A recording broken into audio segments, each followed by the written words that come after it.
Saya kira ke depan kita juga harus tambah tanam kelapa sawit. Gak usah takut. Apa itu katanya apa?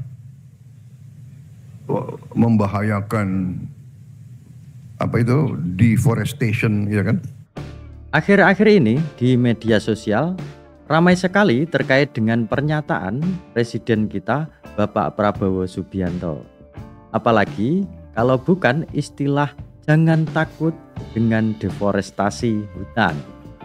Ngomong-ngomong tentang deforestasi, sebenarnya apa sih deforestasi itu? Berbicara mengenai deforestasi, saat ini banyak hutan di dunia mengalami hal tersebut. Namun bagi beberapa orang mungkin belum memahami apa itu deforestasi. Deforestasi memiliki beberapa arti tebang habis atau pembukaan hutan.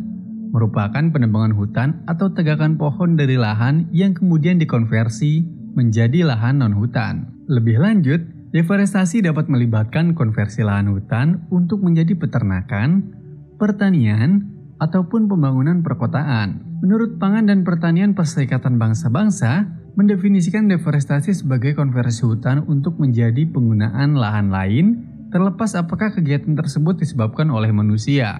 Ternyata deforestasi itu yang dimaksud adalah perusakan hutan atau penebangan hutan lindung, di mana hutan ini dialihfungsikan.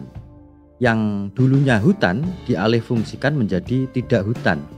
Entah itu untuk pertanian, seperti food estate, peternakan, dan juga mungkin yang banyak sekali adalah kebun sawit.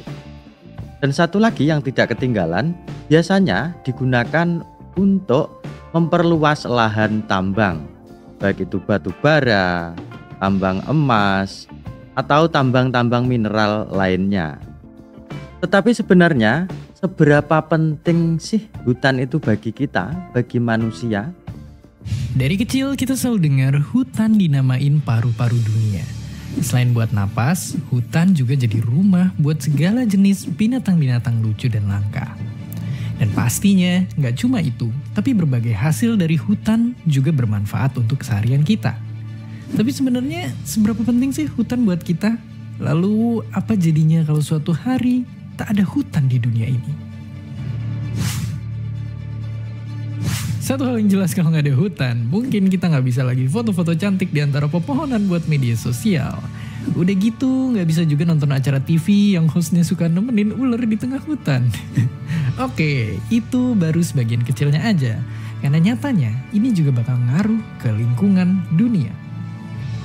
Sekitar 80% binatang dan tumbuh-tumbuhan di daratan bumi bakalan terancam punah.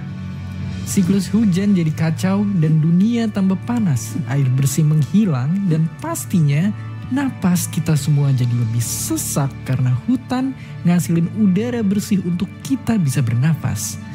Tapi apakah kita masih bisa bertahan di kondisi kayak begini? Ngelihat fakta kalau hutan itu nyatanya deket banget sama kehidupan kita, maka jawabannya hampir nggak mungkin. Dan kalau ternyata bisa pun, kehidupan bakal jauh berubah. Ya, hidup tanpa hutan ibarat ikan tanpa air. Saking pentingnya hutan ini buat kita semua. Bahkan negara yang gak punya hutan kayak Qatar aja bela-belain mau bikin hutannya sendiri. Mungkin kita bisa dibilang beruntung karena Indonesia adalah salah satu negara dengan hutan yang terbesar di dunia. Tapi nyatanya ada juga ancaman tersembunyi yang lagi nunggu kita. Dari tahun ke tahun, hutan di Indonesia terus berkurang.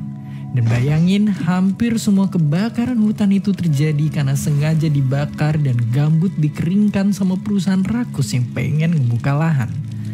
Bahkan cuma di tahun 2015 dan 2019 kemarin aja, kalau di total udah ada hutan dan lahan seluas 7 pulau Bali yang kebakar. Gila banget. Kebakaran itu bikin jutaan orang sakit pernapasan dan ratusan ribu diantaranya meninggal. Sekaligus mengancam hewan-hewan khas daerah Indonesia ini pun jadi ikut lenyap.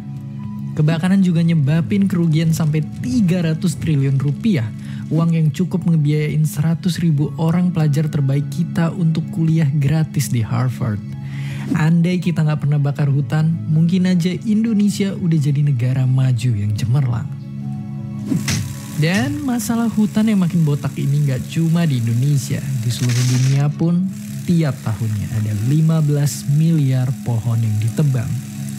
Kalau penebangan dan pembakaran ini gak langsung kita ubah, 200 tahun lagi, semua pohon di bumi bakalan habis gitu aja. Jadi mungkin sekilas kelihatannya masa depan emang suram. Tapi sebenarnya kita masih punya harapan buat ngejaga hutan. Kita mesti gotong royong buat ngejalanin berbagai solusi untuk nyegah api biar nggak ngelahap hutan kita lagi. Dengan membeli produk yang berasal dari hutan yang diperoleh dengan cara baik pun, kita udah ikut membantu. Dan pastinya yang bisa kita lakuin adalah nyebarin info tentang ini dan bikin banyak orang makin sadar bahayanya kebakaran hutan dan lahan. Follow media sosial organisasi-organisasi ini untuk tahu lebih jauh gimana kita bisa ikutan ngejaga hutan. Sebarin video ini biar kita bisa berjuang bersama-sama. Dan seperti biasa, terima kasih. Kita bersyukur kepada Tuhan. Bersyukur negara lain penuh kesulitan. Negara lain penuh ketegangan, pertikaian. Saya sampai, kalau keliling luar negeri, saya sampai merasa banyak negara selalu berharap dari Indonesia.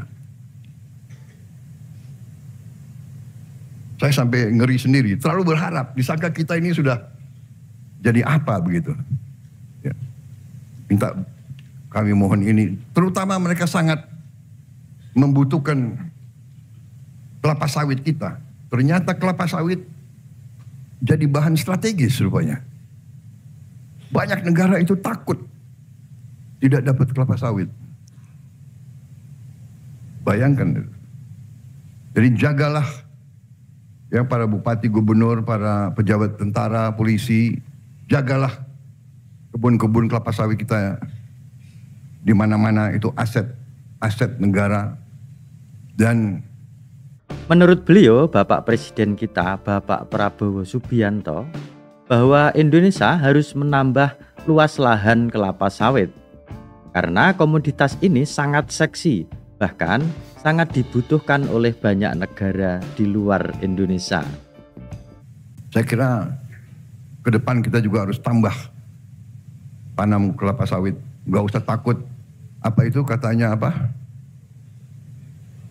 Membahayakan, apa itu, deforestation, ya kan? Bahkan beliau sempat berpesan jangan takut tentang apa itu namanya deforestasi. Namanya kelapa sawit ya pohon, ya kan? Betul gak? Kelapa sawit itu pohon, ada daunnya kan? Ya oksigen, dia keluarkan, dia menyerap karbon dioksida. Sebentar. Persoalan hutan ini bukan hanya persoalan penyerapan karbon saja kan? Yang jelas hutan ini adalah sebuah ekosistem di mana manusia kita semua ini masuk di dalamnya. Di dunia ini atau di alam ini, bahwa manusia itu bagian dari alam. Jika alamnya rusak termasuk hutannya rusak, berarti ekosistemnya juga rusak. Maka manusia lambat laun juga akan rusak. Jadi mana kok kita dituduh, ya kan? Yang boten-boten aja itu orang-orang itu. Bukannya kita menuduh yang tidak-tidak atau yang boten-boten Bapak Presiden. Tapi ini adalah kekhawatiran bersama. Bagaimana oksigen yang kita hirup hari ini juga masih bisa dirasakan untuk generasi-generasi kita yang akan datang. Ternyata keberadaan hutan itu sangat penting. Selain bisa menyumbang oksigen yang kita hirup setiap saat ini, juga merupakan rumah berbagai ekosistem yang sangat luar biasa. Kalau hutannya rusak, maka ekosistem juga akan rusak. Dan bahayanya, manusia ini adalah sebagian dari ekosistem. Maka jika manusia bagian dari ekosistem, jika ekosistem itu sendiri rusak, maka manusia juga di dalamnya jelas-jelas akan ikut rusak juga. Mari menjaga hutan kita yang ada ini adalah berkah dari Ilahi. Yuk kita sama-sama jaga hutan.